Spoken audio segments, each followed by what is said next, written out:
Blake, this has been great. I mean, it really is.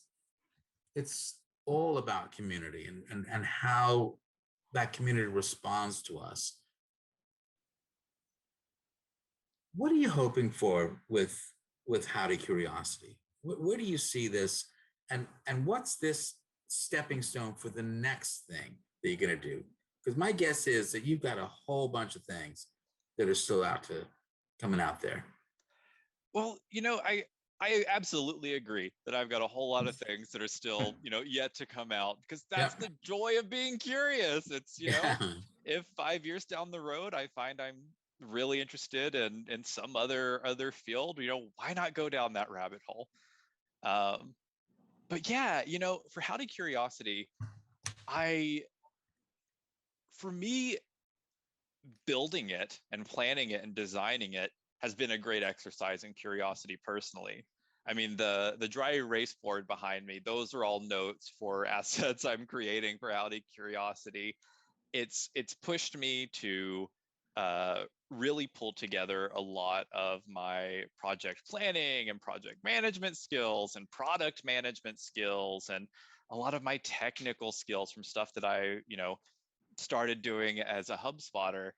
And so, in terms of what I hope comes from it, uh, in a very practical level, I hope that for me personally, it's a viable, profitable endeavor, because it's not cheap getting it all set up and live.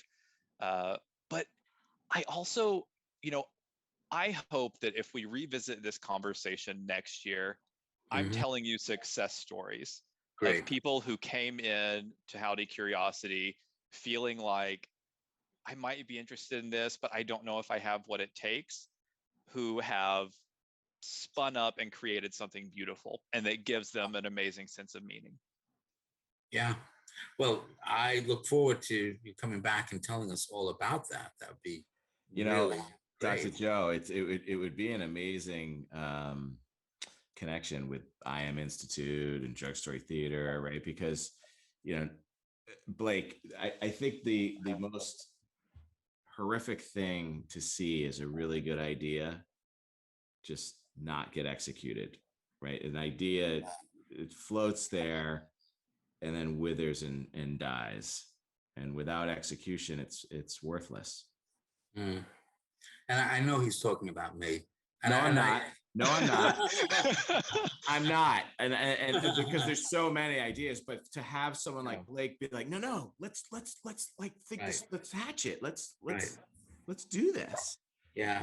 People need that. And I think it's more often not the meh, oh, that's a good idea. It's don't. Are you crazy? You risk your job. How could and you need folks to say, give it a try, take a chance. Yeah. Mark, that's what you do with your group. But has anybody said that to you? Don't do this. Yeah. Of course. And I listen sometimes, just not all the time. Like that happened to you? Somebody said, no, don't do this. Oh, absolutely. Absolutely. When I first started freelancing, I had been working in higher ed for about a year. It was my first full-time job out of college. I actually got hired like during the last semester of my senior year, and like they started me part-time and then transitioned me to full-time. And I hated it. It was horrible. I went in expecting to be an academic advisor who worked with students and helped them, figure out academic success, and ended up spending all of my time doing administrative work or trying to justify keeping students in classes when it was not in their interest to stay in classes. But the college had a, vested interest in them taking out more loan money. It was a for-profit school. Whole, can of worms we could go into there. But I was so burnt out and demotivated that when I finally hit that brick wall and I was like, screw this, I'm quitting my job and I am freelancing full time. Very well-intentioned, very wise people in my life were like, maybe arrange another job. Maybe don't quit a salaried job to freelance if you don't have something else as like a backup. And I was like, well, tough. I can't do this anymore. Yeah. I'm out. Yeah. And the wise, well-intentioned people were probably right. I was living off of black beans and rice as a freelancer. It was not at all lucrative, but I think that when you have those urges that say, I want to do more of this, it's a good sign. It's a sign that that is something that your gut, your intuition's telling you, explore it.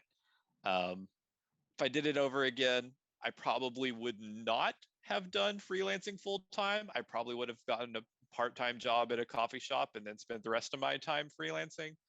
But at the same time, I don't regret pursuing that curiosity, because it was that experience and that sense of, if I don't make myself get out of bed and contact organizations, contact businesses, I'm not going to have grocery money. That was the experience that taught me to to hustle, right? As a side hustle. And it's also what got my foot in the door with marketing and inbound marketing, which is what then got my foot in the door at HubSpot. Yeah. It's amazing, isn't it? This is the small changes that can have big effects. I mean, that small change of quitting your job and choosing to do something else. We keep thinking we need to make these huge changes in our lives. We really don't. This small change can have this big effect. It's got the ripple effect.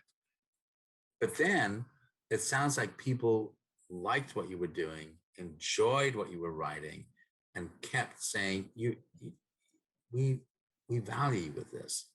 Did you feel that way? That people were saying, wow, he's a good writer. Yeah, I did. And part of being a writer, whether you're a freelancer or writing fiction, is you face a lot of rejection. I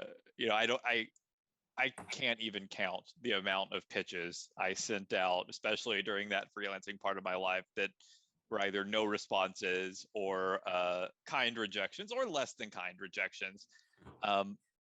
But at the same time, one of the things that buoyed me up is the people in my life who, did see my talent and did want to, see me nurture that. I had a yoga teacher, and actually her studio was one of my first clients, and she did more outreach and sales and branding for me than I did for myself. Every time I would go in for a yoga lesson, she was saying, oh, here's a person, you need to connect with them because I think they need this, and this written. Yeah. And, having people like her step up and say, I believe in you. I know you have the skills to do this. I don't know if this opportunity interests you at all, but I want you to know it is an opportunity. Yeah. Like that totally counteracted the myriad rejections that come with being a writer. Stretch the canvas, rush with madness. Is it sadness or just a show that